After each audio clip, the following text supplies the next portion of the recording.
শীত মানেই মায়ের হাতের পিঠা, আর এই পিঠার সাথে মিশে আছে বাঙালিদের আবেগ।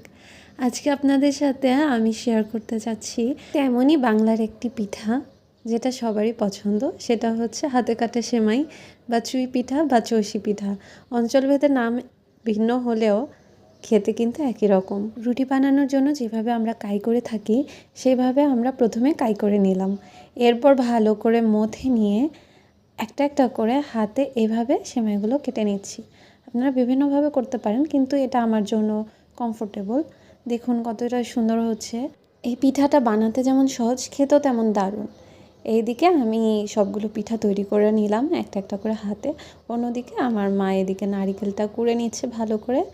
নারিকেল দিলে এই পিঠার স্বাদটা আরও বেড়ে যায়। এদিকে দুধের ভেতরে তেজপাতা, এলাচ, দারচিনি সব কিছু দিয়ে যখন দুধটা ফুটে আসবে আমি পিঠাগুলো সব দিয়ে দিব। পিঠাগুলো দিয়ে আমি ভালো করে সেদ্ধ করে নেব। অবশ্যই ভালো করে সেদ্ধ করে নিতে হবে। আমি আর অন্য কিছু এখানে মিক্সড করিনি, চিনি বা গুড় কোনো কিছুই মিক্সড করিনি।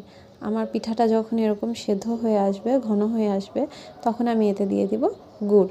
আমি গুড়টা আগেই জাল করে রেখেছিলাম, এবং পিঠার দুধ যদি গরম হয় গুড়টাও গরম গরমই দিতে হবে। আমি দুধটা জাল করে নিয়েছি, অন্য একটা চুলাতে গুড়টাও জাল করে নিয়েছি।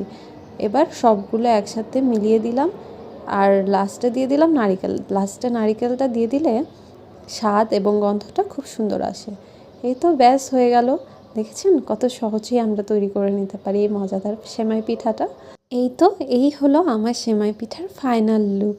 কেমন হয়েছে বন্ধুরা? আপনারা অবশ্যই বাসায় ট্রাই করবেন, অবশ্যই আমাকে জানাবেন। আজকে এই পর্যন্তই। কার কার ভালো লাগলো অবশ্যই আমাকে জানাবেন। লাইক, কমেন্ট, শেয়ার করে পাশে থাকবেন। আল্লাহ হাফেজ।